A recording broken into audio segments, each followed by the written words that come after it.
Something that we started doing when we decided to grow was to say no more often. And in a way, knowing who we weren't and what we didn't do was a strategy to help us figure out what we do and who we do it for more.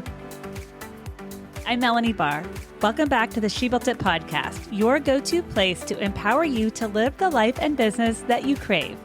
I'm here to talk about everything from having the courage to make life and career leaps to the details of how to lead effectively, create successful teams, implement strategies for growth, and infuse tech innovation. I'm here to celebrate your wins and navigate through your challenges. I live in the city now, but I grew up in a town of 1,000 people. I've navigated major life leaps, a senior level corporate career, worked in professional sports, and now as a successful entrepreneur who loves business, technology, family, and making meaningful connections with you and the She Built It community. I also love a good workout and dose of self-care. Magic happens when we focus on the part of ourselves and our business that brings us joy. So turn up the audio, open your favorite notes app, grab your favorite drink, and here we go. Welcome back to the She Built It podcast. Thank you for joining us, Caitlin. As CEO of Argus, you drive the vision and growth of the agency. Tell us about Argus and about its mission. Yeah. Argus is a branding and behavior change agency, which means it's very similar to a regular marketing and advertising agency, except we don't sell any products or goods. We say we sell good and not goods because we really focus on behavior change and influencing behaviors. So if you think about the Truth campaign in terms of anti-smoking and how much influence that had over especially younger people not starting to smoke.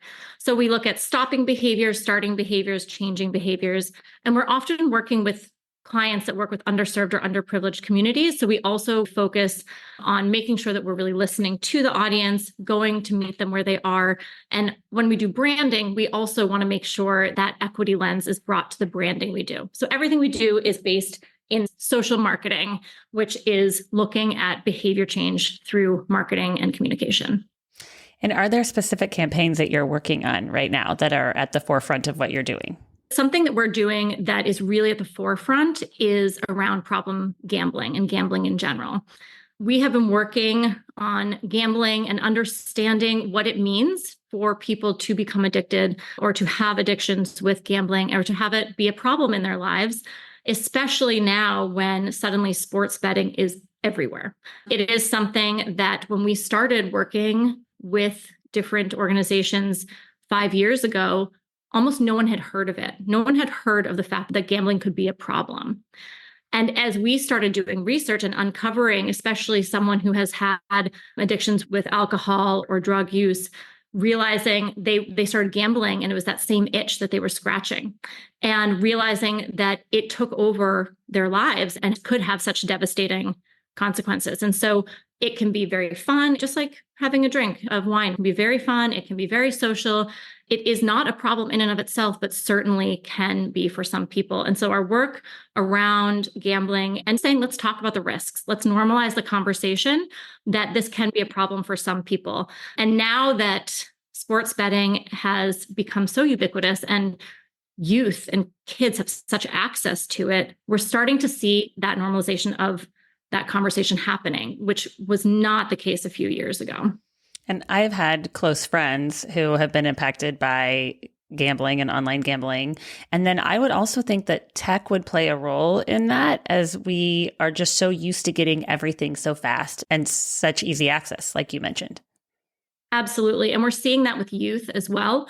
We also do a lot of work around mental health, and especially youth right now. There's so many conversations around the epidemic of loneliness, around this being a more anxious generation, and kind of starting to understand how technology plays a role in that, in both expanding your viewpoint, but also very much isolating you, and trying to figure out how do you reach youth to have them understand proactive steps you can take to improve your mental health, or how you can talk about it, how talking to your friends can really be incredibly helpful. How do you reach youth without using technology? Or if you're going to use it in a way that doesn't contribute to the problem? Youth mental health and mental health in general is another place we spend a lot of time working. So interesting and so important. I have 10-year-old twins, and I'm constantly saying, if I take away your device, it's not a punishment. It's actually really good for your brain. My son is a little bit more drawn to it than my daughter and is with twins, it's you see them both growing up at the exact same time. I tell him you make friends by conversation. And he's great. He's in athletics. And so he has a pretty good balance, I think. But I had to say to him, you make friends by having conversations, not just by playing a game together, which is so interesting to think that I had to say that. Absolutely. I have two boys, ages 5 and 7. Even though I've been working at Argus for 11 years, I took over as COO and then CEO 5 years ago, and the company has grown so much. But I view things through a different lens now that I have children, and seeing that the impact of what we're doing will hopefully impact how people talk about it, what kind of conversations happen, and hopefully will make the world a little bit better for them. And it does give me a different sense of purpose in how I talk about my job at home and how they see that what I'm trying to do is make a difference for good. Share with us how your early experiences at Smithsonian Enterprises shaped your approach to marketing and the way you work with clients.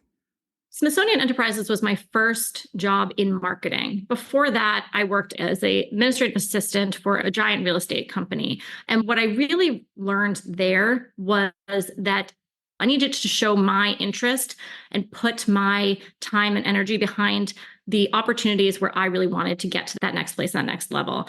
And going through that at my first job, where I had 12 different bosses, really prepared me to work in a big company at Smithsonian.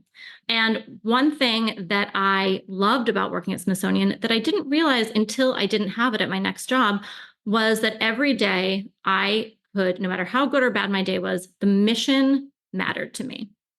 All of the work that I was doing and all of the clients that I was helping to grow were bringing money to fund the museums and the educational services. And that made a really big difference for me. And when I then didn't have that as much, and I found myself working with clients or being in a meeting where I was presenting all these solutions and campaigns to a client that I fundamentally could not get behind in terms of their values and what they were doing, there was a specific time where I was sitting in a room and I just thought to myself, why am I doing this? In this specific client, I fundamentally don't agree with their values and what they're doing. I'm not in alignment.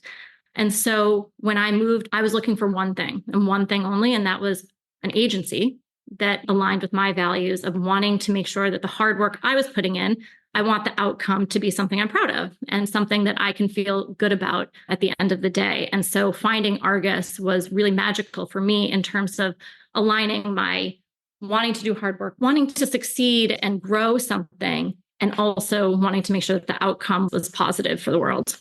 And it's so great that you trusted your instincts to make the leap to do something different. And you're right. When you love what you do and you're passionate about it, there is those few pieces where you have to do things, but it's so much easier. Yes. You are always going to have a bad day. You're always going to have clients who are really tough or clients that are completely unfair. That is always going to be the case. And so if you can ground yourself in thinking, what is the ultimate outcome that we are looking for here?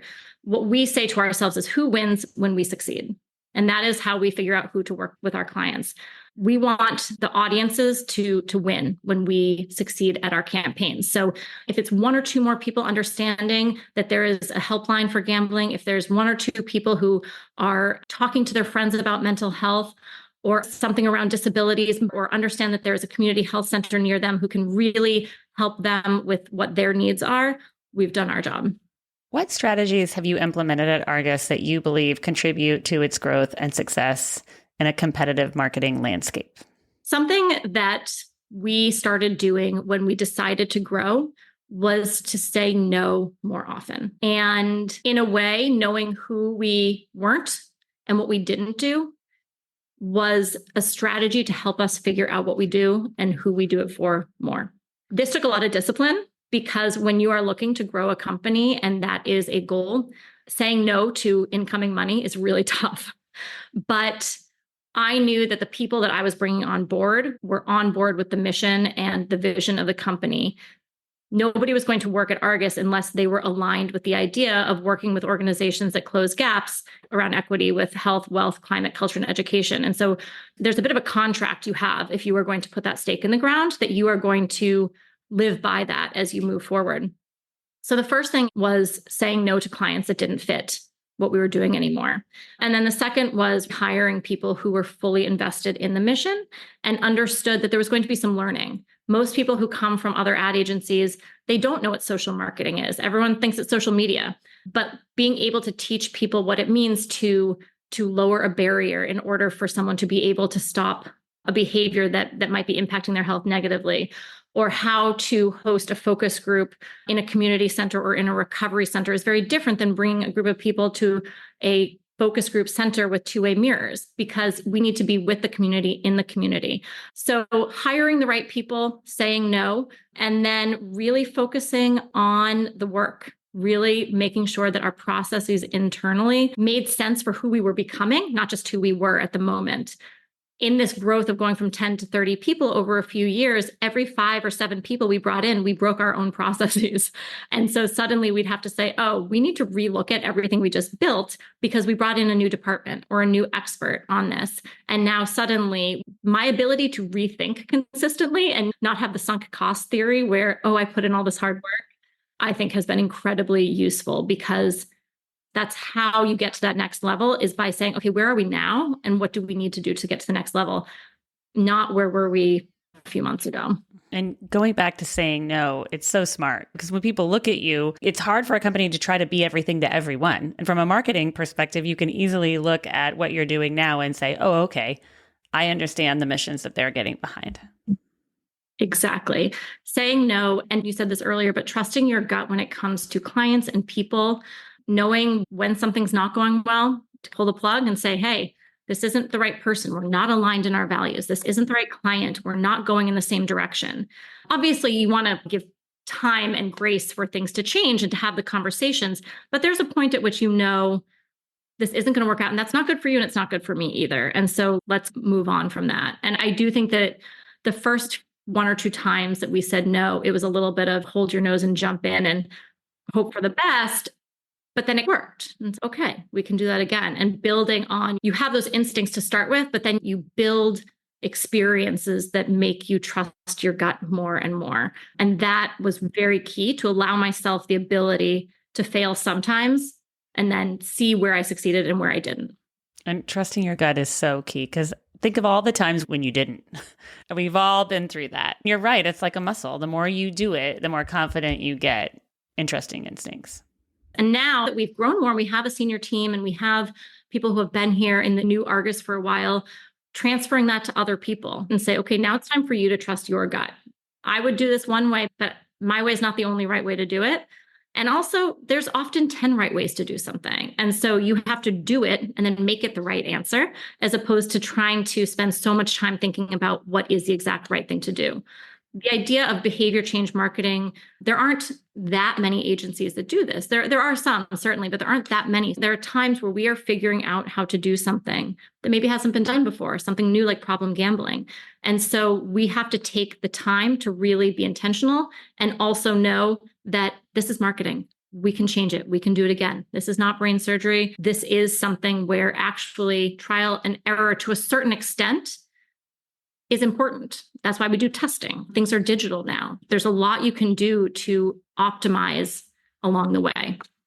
Managing client relationships is crucial in what you do. Tell us about your approach to building and maintaining strong relationships with clients, especially when managing complex communication challenges. One thing that I say to any account person that we're hiring is most often we are not working with CMOs.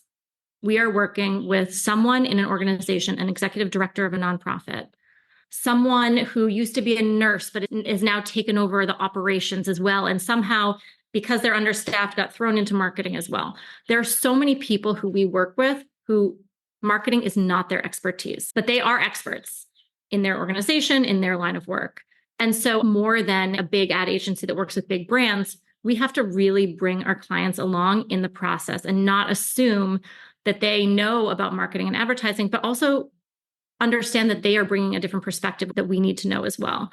And we need to be very open to the fact that the client may actually know better because they are the experts on mental health. But this is a partnership. We are the experts in the marketing, in social marketing, in behavior change, in branding, but we are partners when it comes to this project. And I think that is where we have built the strongest relationships.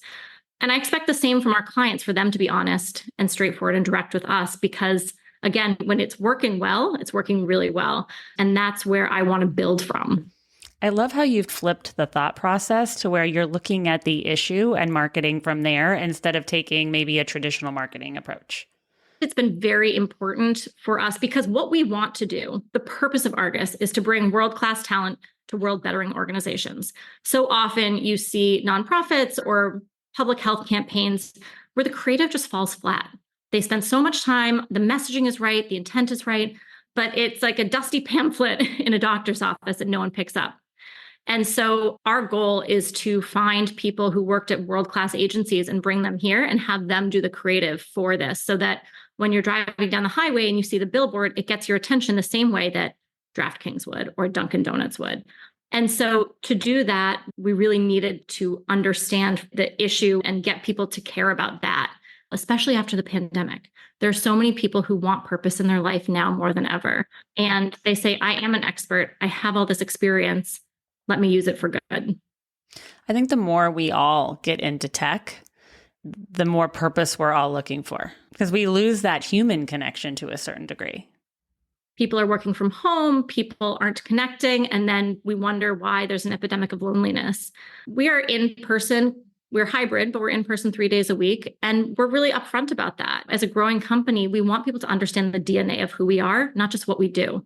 And so to do that, you have to be with people. You have to get to know them. You have to be with the clients. You have to be with our audiences. I'm not going to have someone Zoom a recovery center into a recovery center focus group. You need to be there. You need to be there, and you need to be humble, and you need to be thoughtful, and you need to take in the experience as much as the words on the paper. And so we really try to hire for people who are willing to put that time and effort in, and who then benefit from it themselves. And you touched on growing your teams. How are you building a sustainable company culture? And what do you look for in team members when going through the growth? One of the best things that we have done is we hired someone who is now our head of people, but really she started as my executive coach. She did recruiting and she was my coach. I met her and decided I really needed, during this phase of growth, to have someone who I could talk through how I was feeling. Growth isn't easy. Change is not easy. Sometimes the outcome is fun, but the actual process can feel messy and scary and frustrating. And so after working with this woman for a while, I said to her, would you be willing to come in full time here? And she said, honestly, I thought you never asked. I've been waiting for you to say this. So she does our HR and she does our recruiting, but really importantly, during all of this change, every single person in our agency has executive success coaching with her at least once a month. And that is the time for people to say, hey, I thought I knew the process. This has changed completely. Or I'm really frustrated. I can't seem to communicate this.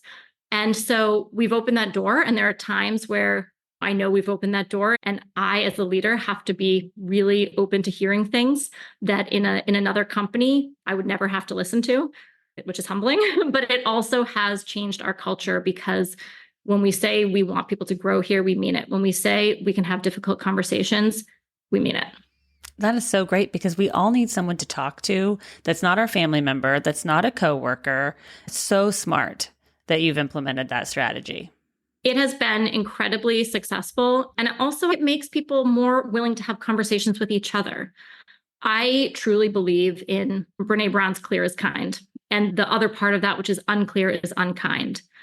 But if you are going to have a clear is kind philosophy, and if you are going to ask other people to be that way as well, it's not easy to receive that feedback. It isn't always easy to receive hard feedback, even when you know it comes from a good place. And so if we can really focus on that being part of the culture, and that with that also comes support. With that also comes an outlet if you need to vent about it for a second.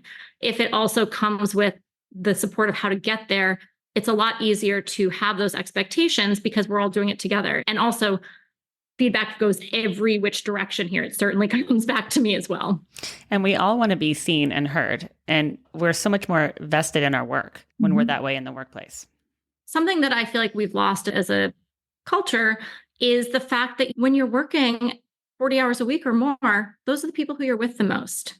And you don't need to bring every single aspect of yourself to work. I understand that people have different levers that they want to pull or how much they want to share. That is totally fine.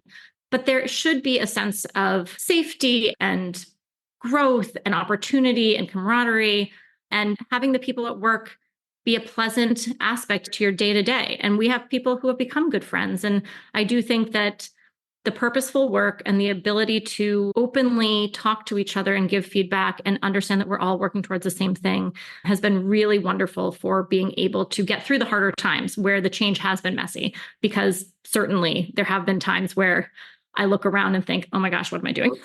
And why did I decide to do this? It's a testament to your leadership, though. Thank you.